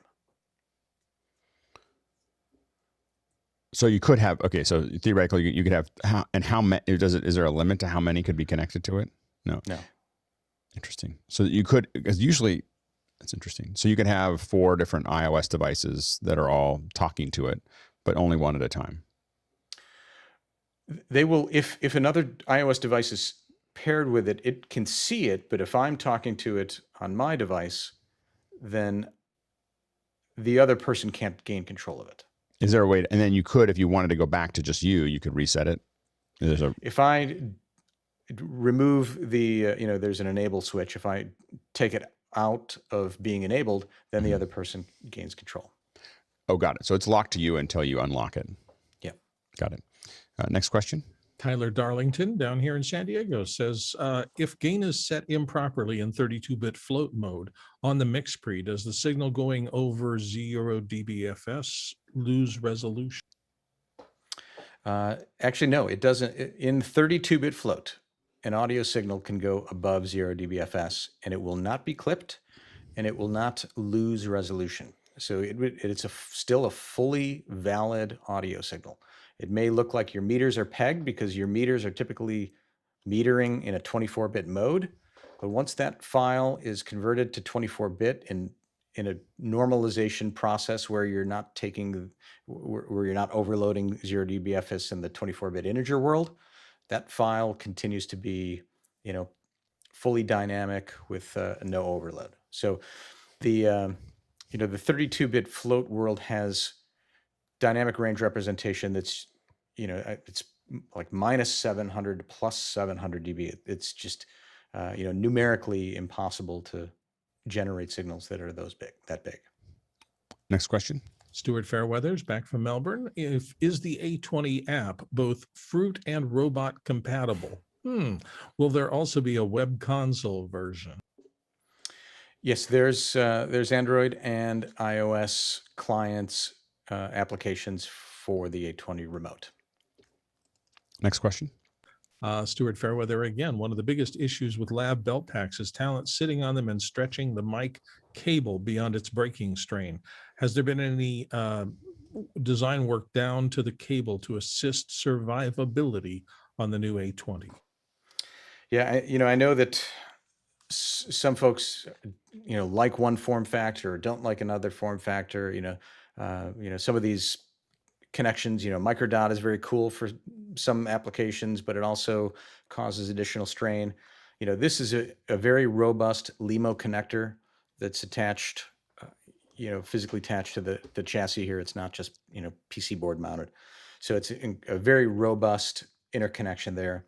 So beyond that, it's really going to be the microphone's strain relief and the microphone cabling that's going to protect the microphone element. But we've seen, we've seen talent do some incredible things to microphones over the years. But oftentimes the LEMO connection is just fine. So really, that's kind of beyond the transmitter itself is protecting the connection, but if the failure, it's typically going to be somewhere in the mic head or the cable or the strain relief. Next question. Greg Kurta, our friend, says, can the A20 accept a plus 4 dB line level input? It's designed for lavalier type of input signals. If you built out a cable that had sufficient padding to take a full line level signal and turn that into a signal that looks like a loud microphone, you certainly could do that. Next question. Jesse Mills, San Francisco. Can one power down the A20 transmitter from an 8 series recorder? The control of the transmitter is through the iOS or the Android app. So that's where you would power it down. Next question. Vincent Gerald in Louisiana says, what is the estimated cost of the A20 and its respective 8-stage docking station?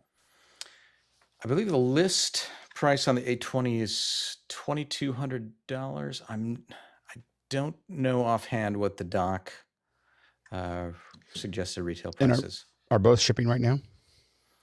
They are shipping. The we've had very good uptake so far. A lot of existing A10 users who are patiently waiting for a Mini have jumped in line to get their A20s. So yeah, they are shipping, and just like every other electronic device, I was about to ask you. we may run into supply constraints, and availability might be lumpy. I'm gonna remember that. Availability might be lumpy. I'm just waiting for an economist on CNN. The economy might be lumpy. Mashed potatoes and mics. So some of these components are constrained right now, as far as. Yes, I mean, like I said, this is a fairly powerful computer, and so there's microprocessors on board and FPGAs on board, and this is a class of part in particular that is having a tough time with availability. Because of that, I don't know if you're aware that our MixPre 3s and our 833s are presently on hiatus simply because of parts availability, and those will come back when that improves. But this is a situation that all of us manufacturers are sharing right now. And currently the A20s, though, there are some in the channel. Yeah. That's interesting. That's good. Yeah, go ahead, Chris. Jon, can you enlighten us a little bit more about, I know that there's quote unquote chip shortages worldwide. What specifically are the components that you can't get, or can you even talk about that? I won't necessarily need to talk specifics. You probably are aware that back in November, there was a fire at AKM. AKM makes analog to digital and digital to analog converters. And you saw manufacturers in all different kinds of worlds, be affected by that. Whether they were making sound bars for TVs or Sony DSLR cameras, they were using AKM A to D components. Manufacturers like Sound Devices use, that class of component. There are other manufacturers that make these parts, so there's opportunity for that. But if a design has one part and you need to change that part, you need to redesign the product, and that's a very laborious thing you need to do. You spin circuit boards and such. So that's what manufacturers have been doing in this environment. Processors in particular, they all are lining up at TSMC to be manufactured. There's only a few fabs, and many of these component manufacturers are fabless component manufacturers, where they come up with semiconductor designs. They don't necessarily build them, they contract out the manufacturers in them. And then the contract manufacturers themselves are also having supply issues with substrates and other elements of the semiconductor manufacturing business. So this is all, related to, natural occurrences, human occurrences that, are all causing these issues. So it's a really complex environment, and this environment will remain easily through 2022. Yeah. The reason it's so interesting is I just bought a new car, and the car sales are being impacted by this as well. So I was trying to look at the Venn diagram between Sound Devices and Dodge pickup truck and see what the overlap was. Well, your Dodge pickup truck very well may have AKM D2As on board for its audio system. So that component is going to be competing with other, and we're hearing news about thousands of Teslas parked in Fremont, California, that they can't ship because they're missing a couple of chips, and there's a racetrack full of F-150s in Kentucky that they can't sell because they're waiting for parts. Interesting. Yeah, so this is a complex environment, and we're fortunate. We've got some phenomenal purchasing folks, and they've been just working tirelessly really since the end of 2020, working on this problem. And it's just keeps every week it's something new. It really is, really that happened? Yeah, that happened. Okay, well, let's see if we can adapt to that. Yeah. Next question. JJ McKenna, San Rafael, California is up next, and he asks, when might we get more Bluetooth drivers to better control the MixPre 3, for instance, to put the device into file transfer mode in remote kits? All right, so what happens is we use a lot of mix, as you Okay. know, we use a lot of mixed pre-3s. Yeah. And they're connected via USB to our computer. And what we want to be able to do is when we're finished recording on them, we'd like to switch their mode to file transfer so that we can remotely over Bluetooth so that we can pull the files off and upload them because the computers are connected there. Otherwise, we have to ask a person to go into the menu. Gotcha. It's a wingman question, I think, really. Yeah, that is a wingman question. That's a feature I will make sure Paul's aware of. Very good. It would be super useful for us. Yeah. Next question. Rupert McRae, Dallas, Texas, up next. And he says, what happens if my iOS device is lost or broken? Do I need to reconfigure everything? Can configuration backups be taken and restored into a new iOS device? It's as simple as taking another iOS device, taking the transmitter itself, opening the battery door with the transmitter turned off. Let me turn this off. So now it's off. I hold down the power button for a few seconds. And now I'm in pairing mode. So I pair with a new device. And then once I'm paired, I control that. And now all of the settings from this device are now presented on that new device. And the new device doesn't flash the settings. It just reads the settings from it. Correct. Yeah. Yeah. There is a firmware utility. This has firmware on board, and firmware is not applied over iOS. Firmware is applied by connecting and putting the firmware file, transferring it over USB-C, pulling that connection, and then as soon as it's pulled, it says, oh, there's a firmware file on there, and it's newer than my current one, and it goes into firmware update mode. So it does that all by itself. Next question. Douglas Carmichael, once again, this time he says the 8 series mixers mention USB control via the Mackie Control universal standard. How are you carrying the MIDI data over USB? Is it a standard class compliant link? MIDI over USB has been around for a long, long time, and there's different subclasses of that. And, so we support that in different products, so the MixPre has a certain element of control, and we open that up to, different controllers. And the 8 series, in a similar way, we're working with some of these other controller manufacturers to offer control. And it's essentially MIDI over USB, which is kind of the root protocol. But that protocol has been around for quite a bit. Next question. Rupert McRae again. Have Sound Devices products been tested or used in zero gravity? I know that there have been a few projects that they have done Sound Devices products in airplanes that have done, zero gravity for, photographic shooting and such. I don't specifically know of any of our products that have gone into space. They may or may not have. It only takes a rocket. You don't have to get it back from space. You just have to send it. Just send it up. And then you can say, that's what Elon Musk did. He just sent it. He just sent a car into space. He didn't try to get it back. I think that if you that way you can put a big thing on the front. Our products are used in space. Now in space. Yeah. Now on Earth and in near orbit. All right, next question. Change the last name of the company to .global. Douglas Carmichael is saying the CL16 control service marketing mentions fitting on a cart. What type of cart do you mean, and who makes those carts? The dramatic mixers, a production mixer does drama or film or episodic shows. It's either bag work, over the shoulder, or cart work. Cart work is or trolley outside the U.S. Typically has a controller, has a rack space for some of their wireless systems and other comms and such. Often has its own power supply, powering the entire cart, running off a battery so that they can move it from stage to stage.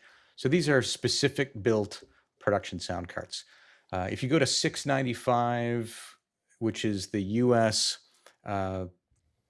National local for sound mixers, you can see this is Southern California local.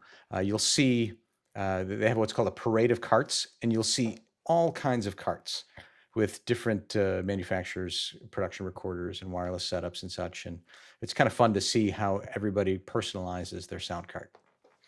It is such a personal thing too, because they spend so much time in front of that card that they have time to think about, like, oh, I don't like moving my hand this much over here, or this was uncomfortable, or this makes my shoulder sore, or everything else. And it seems like every one of them has their, I mean, there's definitely things, but I've been at NAB and watched a couple sound engineers talk about this for hours, like literally hours, about their cards, about what little bit, and they show pictures and they have little things, and it's quite a well thing. If you're on a production and let's say you're doing an episodic show, you're often doing 12-hour days 6 days a week for 5 months for a typical season, maybe six, so you get to spend a lot of time in front of your cart, and you want it exactly the way you want it, and you want to know where everything is, and you want it to be incredibly reliable and put in redundancies as necessary. So that's important, to spend time to fleshing out and really building that cart to be perfect. Yeah. Next question. Workshop on wheels. Douglas Carmichael says, would you ever think of integrating Wave SoundGrid audio over Ethernet with your products? SoundGrid is popular in the live event market and also used in the studio, and I could see the MixPre noise assist useful for event use cases, for example. Yeah, the SoundGrid stuff is quite cool. It's a phenomenal way to have access to all these plugins in a production environment that may or may not be native to the Waves world. That requires specific protocol that over Ethernet that they use.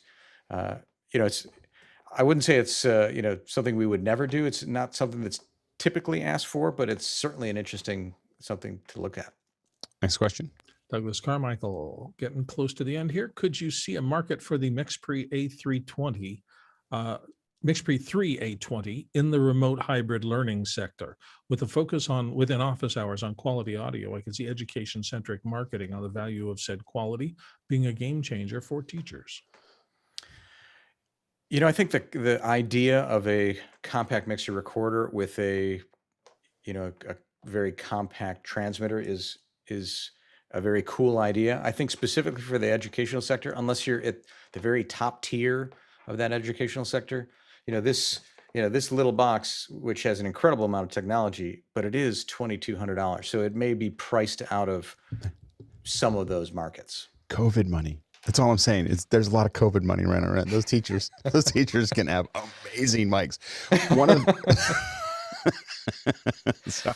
One of the things about it is that a lot of times I think that when you're thinking about education or you're thinking about those types of things, remember that the recording function is really powerful, because you can lav somebody up and have them way off in the distance, and you can be shooting them with a long lens or walking through a crowd or doing all kinds of other things where you don't have anywhere to handle it, and you can have them kind of do a walk and talk or do something in that area. So I do think that it would be useful with all that extra cash. Anyway, next question. Comes from Douglas Carmichael again. He says, I've seen a picture of Wingman in use in the field on our own Mickey Macacore's Instagram. Is Wingman basically a control surface on an iPad? How is it used? Wingman is the iOS and Android app that is used to control our MixPre series of recorders and the 6 series as well.